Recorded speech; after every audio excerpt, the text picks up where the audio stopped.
जमुई में एक बार फिर शराबबंदी कानून पर केंद्रीय मंत्री सह पूर्व मुख्यमंत्री व हम पार्टी के संस्थापक जीतन राम मांझी जमकर बरसे और अपने ही सरकार को नसीहत दे ही डाली।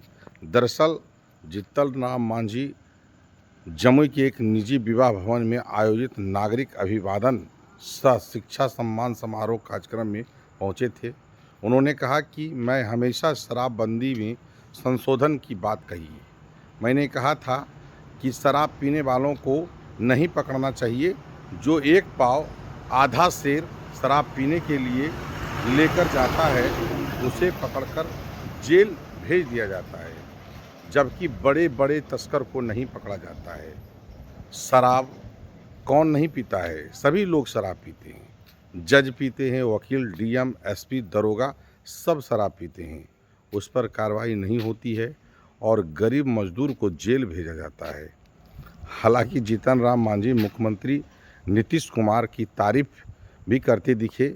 उन्होंने कहा कि 18 वर्षों में नीतीश कुमार ने बिहार को बदलने का काम किया है। उन्होंने राजद पर हमला करते हुए कहा कि लालू प्रसाद और उनकी पत्नी राबड़ी देवी की मुख्यमंत्री काल में क्या होता था, बिहार में यह सबको पता है।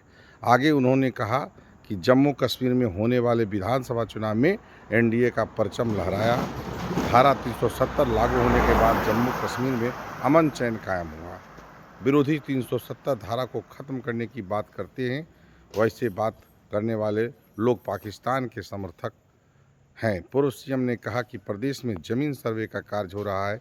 70% जमीन पर राजद के लोगों का कब्जा है। पर सफाई दे रहे हैं कि हम आप देखिए, नीतीश कुमार कर सकते हैं। 18 साल में बिहार को बनाने का काम किया है विकास के दृष्टिकोण से। सारा आज विकास देख रहे हैं तो नीतीश कुमार के नाम पर है। उन्होंने नियुक्तियां भी काफ़ी की है और कर रहे हैं। तो ऐसी परिस्थिति में कोई अगर कहता हो कि नीतीश कुमार हमारे सामने आ रहे हैं तो समाज में भ्रांति नहीं फैले, इसके लिए उनको बार बार कहना पड़ रहा है कि हम कहीं नहीं जाएंगे, हम इंडिया के साथ हैं। हमारे के शराबबंदी पर अटैक करते रहे हैं, कल भी कुछ बोले।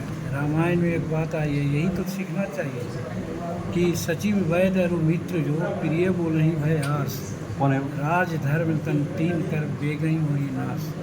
तो हम नीतीश कुमार के मित्र हैं, नीतीश कुमार के साथी हैं, इसलिए कहना चाहते हैं कि जो गलत बात है गलत है, उसमें परिमार्जन कीजिए। और 3 बार परिमार्जन हमारे कहने पर दिए गए हैं, धन्यवाद है, लेकिन पूर्ण परिमार्जन नहीं उन्होंने किया। आज क्या है, हमारे कहने पर उन्होंने किया कि जो दारू पीने के लिए ले जाएगा उसको पकड़ा नहीं जाएगा, लेकिन हो रहा है क्या, उसको भी लोग पकड़ रहे हैं। तो इसमें परिमार्जन करना होगा ना कि भाई जहाँ से महात्मा गांधी पैदा हुए थे वहाँ भी तो है शराबबंदी, तो वहाँ काहे नहीं ऐसा हो रहा है, सिर्फ बिहार में ऐसा क्यों हो रहा है? कहीं ना कहीं सरकारी तंत्र की कमजोरी है। कुछ लोग ऐसे हैं जो इसमें काफ़ी हाथ साफ कर रहे हैं, तो इसी चीज़ को हम विरोध करते हैं। और हाथ साफ कर रहे हैं और दूसरे ओर बड़े बड़े तस्कर नहीं पकड़ा रहा है, पाभर पीटा है वो पकड़ा जाता है, आसिर पीटा है वो पकड़ा जाता है, थाना में दरोगा पीता है, एसपी पीता है, जज पीता है, कलेक्टर पीता है रात में, उसको कोई ब्रीथ इंद्रेजर नहीं लगाता है वो मजबूर जाता है उसको। तो ये सब कहिएगा तो हमको गालियाँ नहीं लोग देगा। देखिए, जमुई में हम आए हैं तो आप जानते हैं कि हम मुसहर समाज से शेड्यूल कास्ट में हैं और एक इतिहास नरेंद्र भाई मोदी जी ने बनाया कि आज़ादी के 78 साल और कॉन्स्टिट्यूशन लागू होने के 75 साल, अभी तक भारत सरकार में मुसहर समाज के किसी को भी मंत्री पद, माने केंद्रीय कैबिनेट मंत्री पद तो अलग है, राज्य मंत्री और उप मंत्री भी पद नहीं दिया था। वो पद जीतन राम मांझी को मिला। एक अच्छा विभाग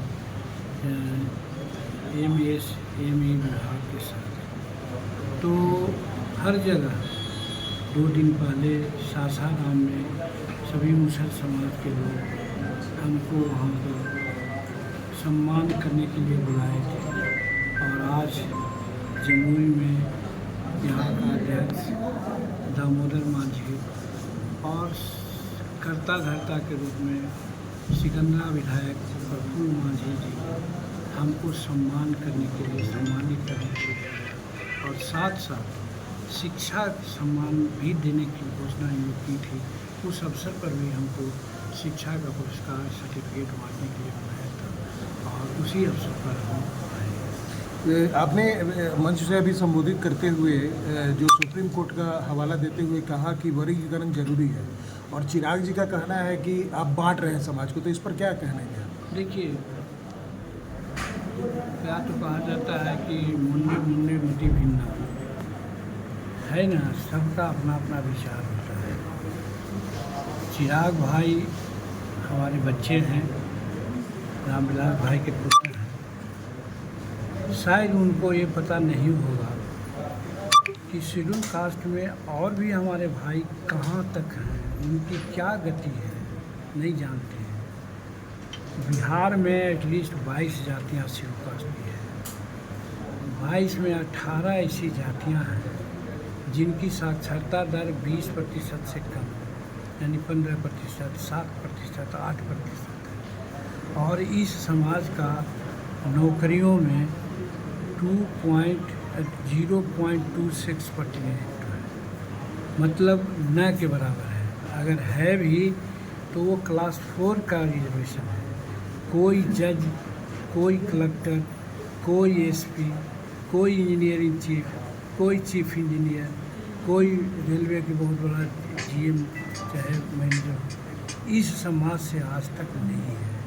तो भैया 78 साल हो गए आज़ादी के, 75 साल हो गए जनतंत्र अनुपालन का और अभी तक न हुआ है। तो कितना दिन ये 18 जातियाँ सब्र करेगी? ये चिराग भाई को बच्चा है, पढ़े लिखे हैं, उनको ये रियलाइज़ करना चाहिए। सह अस्तित्व की राजनीति करनी चाहिए। हम बढ़ें तो हमारे लोग बढ़ें, तो हम बढ़ रहे हैं। आज हम अभी गिनाया कि धोबी जाति की जनसंख्या हमारे यहाँ 0.65 है और नौकरियों में उनका प्रतिनिधित्व 3.14 है। इसी प्रकार से पासी है, उनकी जनसंख्या 0.98 है, लेकिन नौकरियों में उनका भागीदारी 2% है। लेकिन शेड्यूल कास्ट में मुसहर की जनसंख्या बांट के किया गया है। मुसहर और भूंइया दोनों एक है, एक कोड होना चाहिए। यही बार बार आप लोगों से भी कहते थे। माननीय मुख्यमंत्री से हमने कहा कि भूंइया मुसहर हम लोग एक हैं। जैसे यादव में कृष्णौत में जो 2 थे, एक हो गए। भूमियार में भूमियार ब्राह्मण 2 थे, एक हो गए। उसी प्रकार से हम लोग भी एक हैं। और महादलित जब बना था तो भूंइया मुसहर दोनों को एक किया गया था।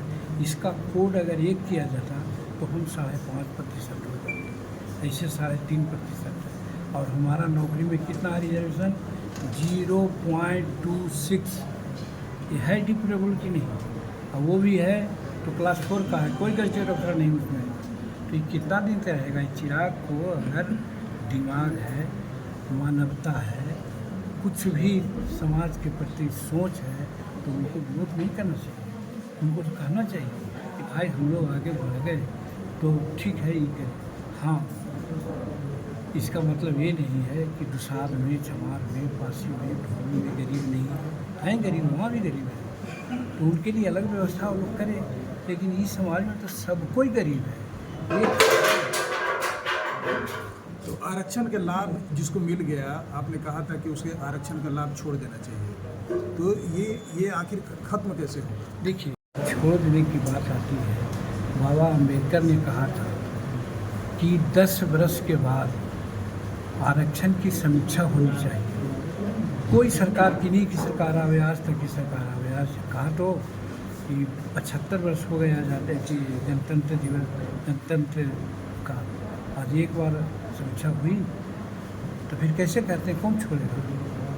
आप वहाँ पर करते कि हाँ भाई अमुक आदमी बढ़ गया, उसको छोड़ दें, अमुक आदमी बढ़ गया। इसीलिए तो अम्बेडकर साहब ने कहा था। तो जय भीम लोग करता है, अम्बेडकर की जयंती मनाता है, पुण्यतिथि मनाता है, लेकिन अम्बेडकर की बात को क्यों नहीं लोग करता? वही तो हम कहते हुए चल रहे हैं।